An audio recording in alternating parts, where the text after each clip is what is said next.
Covid കാലത്ത് ഒരു സമയം പോക്കിന് തുടങ്ങിയതാണ് അലങ്കാര മത്സ്യങ്ങളെ വളർത്താനായിട്ട്. അത്യാവശ്യം ആളുകൾക്ക് കൊടുക്കുന്നുമുണ്ട്. ഇതാണ് ഓസ്കാർ. ഈ ഓസ്കാറിൻ്റെ പ്രത്യേകത എന്താണെന്ന് വെച്ച് കഴിഞ്ഞാൽ ഇവന് ലൈവ് ഫുഡ് വേണം.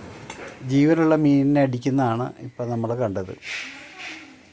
അവൻ കാത്തു നിന്ന് താഴെ വീണ് കഴിഞ്ഞാൽ അപ്പം തന്നെ അകത്താക്കും. മെയിലും ഫീമെയിലും ഉണ്ട്. ലൈവ് ഫുഡ് അല്ലാതെ ഓസ്കാറിന് കൊടുക്കാനായിട്ടുള്ള ടിന്നിലുള്ള ഫുഡും വാങ്ങാൻ കിട്ടും. പക്ഷേ എങ്കിലും അതിൻ്റെ ശരിയായിട്ടുള്ള ഒരു വളർച്ചയ്ക്കും കളറൊക്കെ കിട്ടാനായിട്ട് ലൈവ് ഫുഡ് തന്നെയാണ് നല്ലത്.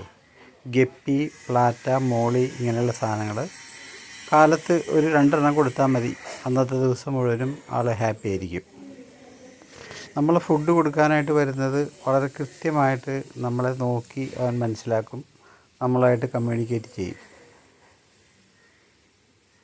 കുട്ടികളെ അടങ്ങിയിരുത്താനായിട്ട് മൊബൈൽ ഫോൺ കയ്യിൽ കൊടുത്ത് ആ മൊബൈൽ ഫോണിന് അഡിക്റ്റ് ആവുന്ന ഒരു ഇതിൽ നിന്നും നമുക്കൊരു മാറ്റം വരുത്താനായിട്ട് ഈ ചെറിയ ചെറിയ അക്വേറിയങ്ങൾ വളരെ യൂസ്ഫുള്ളാണ്.